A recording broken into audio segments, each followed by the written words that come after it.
আমাকে মারার জন্য তোমাদের আন্দোলন প্রশ্নবিদ্ধ হয়েছে না, আমাদের আন্দোলন তোমাকে মারার জন্য আপনাকে মারার জন্য প্রশ্নবিদ্ধ হয়নি হয়। কিন্তু ইন্টারিম কেন আমাদের অ্যাকচুয়ালি কোনো এখনো রেজাল্ট দিচ্ছে না, এটা আমরা বুঝতে পারছি না। আমরা আশা করব তারা দ্রুত সময়ের মধ্যে একটা রেজাল্ট দিবে, আমাদের দাবিগুলো মেনে নিবে এবং আমরা জাস্ট এই 3 দিন অবস্থান করছি। আমাদের সকলের অবস্থা খুবই খারাপ। আমাদের যে ভাইয়া আপুরা রয়েছেন ওনারা সারা রাত এখানে অনেকে অবস্থান করছেন। এই যে আমাদের শিক্ষকরা আমাদের সাথে রয়েছেন তাদেরও অনেক কষ্ট হচ্ছে। মানে আমি বুঝছি না, রাষ্ট্রের এত সম্মানিত ব্যক্তিবর্গ তারা এত কষ্টে আছে, অথচ ইন্টারিম কেন এই ব্যাপারটাকে এত গুরুত্ব সহকারে নিচ্ছে না। আমরা চাইবো তারা যে দ্রুত আমাদের দাবিগুলো মেনে নেয়। হ্যাঁ, আমাদের বিশ্ববিদ্যালয় আপাতত শাটডাউন।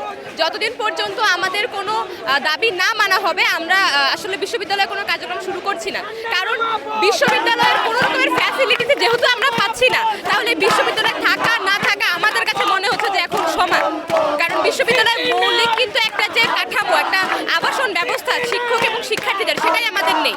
তো তাহলে এই মশকরা বা তামাশার কোনো মানে হয় না। তো আমরা আশা করবো তারা যাতে দ্রুত সময়ের মধ্যে আমাদের দাবিগুলো মেনে নেয়। আমরা যাতে আমাদের যে পড়াশোনা, আমাদের অনেক ক্ষতি হচ্ছে, আমাদের এক্সাম সেমিস্টার সব আটকে আছে। তো এই ক্ষতিগুলো তো আমাদেরকে পরে পূরণ করতে পারবো না। তো তারা যাতে এগুলো দেখে আমরা মানে চেষ্টা করছি। এই যে কাজটা করছেন তার যে ঔদ্ধত্য, আমাদের শিক্ষকদের সাথে তার যে ব্যবহার, হ্যাঁ, একটা শিক্ষককে তুমি করে ডাকা, এই শিক্ষা উনি কোথা থেকে পেয়েছেন? অবশ্যই যখন আমরা তাকে গুরুত্বপূর্ণ একটি পদে বসিয়েছি, তিনি তো ছাত্র নেতা, তাই না? তিনি তো জনগণের ভোটে তো আর নির্বাচিত হননি।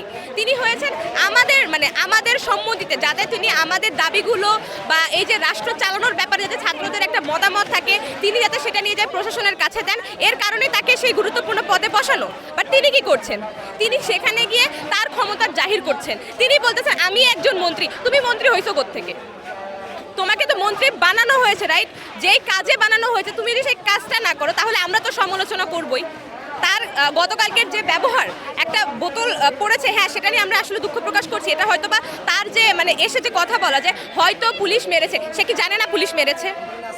সকাল 1টার দিকে হামলা হয়েছে, 1টার দিকে, তখন বাজে রাত 9টা। তিনি কি সারাদিনে একবারও তিনি কি জানতে পারেননি যে এখানে হামলা করা হয়েছে, আমাদের টিচাররা আহত হয়েছেন? তিনি তারপরে এসে মশকরা করতেছেন যে মেবি হামলা হয়েছে। তো এটা শুনলে তো আমারই তো এখন মাথা গরম হচ্ছে না? আপনার যদি বলে আপনি মার খাওয়ার পর আপনি হয়তো মার খেয়েছেন, তো সেখান থেকে একটা সাময়িক আক্রোশ প্রকাশ পেয়েছে। তার মানে তো এই না যে আমরা তাকে মারতে এখানে আসছি, ব্যাপারটা তো তা না। অথচ তিনি সেই ঘটনার পরিপ্রেক্ষিতে কি করলেন? সেখান থেকে বললেন যে আমাকে মারার জন্য তোমাদের আন্দোলন প্রশ্নবিদ্ধ হয়েছে না, আমাদের আন্দোলন তোমাকে মারার জন্য আপনাকে মারার জন্য প্রশ্নবিদ্ধ হয়নি। আমাদের আন্দোলন তখনও 3 দফা ছিল, যৌক্তিক একটা আন্দোলন, এখনো তাই আছে। আমরা এই দাবি না মেনে এখান থেকে উঠবো না। আর তাকে অবশ্যই আমাদের টিচারদের কাছে ক্ষমা চাইতে হবে। তিনি যেই হোক না কেন, টিচারদের তিনি হাঁটুর বয়স, হাঁটুর সমান ক্ষমতা আছে আমি বলবো, তার মান সম্মান। একটা দেশের যে ভিসি থাকেন তাকে অনেক সম্মান, অনেক মর্যাদা দেওয়ার কথা। অথচ আমাদের ভিসির কেমন সম্মান আমরা দেখলাম যে তিনি যমুনার মধ্যে আলোচনা করতে গিয়ে 6.5 ঘন্টা শামিয়ানার নিচে বসেছিলেন, তাকে ভেতরে পর্যন্ত বসতে দেওয়া হয়নি। এতই সম্মান আসতেছে, কে আছে? এর পিছনে আসলে কাদের এত ক্ষমতা? আমরা এতদিন পর্যন্ত বুঝতাম যে হয়তোবা আমাদের টিচাররা আমাদের কথা শুনছেন না, তারা হয়তোবা আমাদের দাবিগুলো নিয়ে যাচ্ছেন না। বাট আমরা ভুলছিলাম। আমাদের টিচাররা বরাবরই তাদের যেই দায়িত্ব সেটা পালন করেছে, বাট তাদের কথাও কেউ শুনতেছে না উপর মহল থেকে। এখন এই উপর মহলে কারা আছে এটা আমাদের জানা দরকার, এর পেছনে কার হাত আছে। এই যে মাহফুজরা ক্ষমতায় গিয়ে আমাদের বিপক্ষে যে আঙুল তোলার, আমাদের যে বলতেছে যমুনায় যাওয়া যাবে না চলচই করলেই, কেন যাওয়া যাবে না? এই যমুনায় যদি তারা আসতে পারে আমরা কেন আসতে পারবো না? জুলাই আমরাও ঠিক অতখানি স্টেক হোল্ডারে ছিলাম যতখানি তারা ছিল, তাহলে তারা আসতে পারলে কেন আমরা আসতে পারবো না? এখন এই প্রশ্নের উত্তরটা দিতে হবে। আমরাও জানতে চাই, বুঝতে চাই আসলে হচ্ছে কি, এই পর্দার পিছনে কি হচ্ছে, এটা আমাদের সকলের জানার অনেক ইচ্ছা। আর আমাদের মেইন যে ফোকাস, আমাদের দাবিটাই আমাদের প্রথম ফোকাসে আছে। আমাদের দাবি আদায় হলে আমরা অবশ্যই এখান থেকে চলে যাব।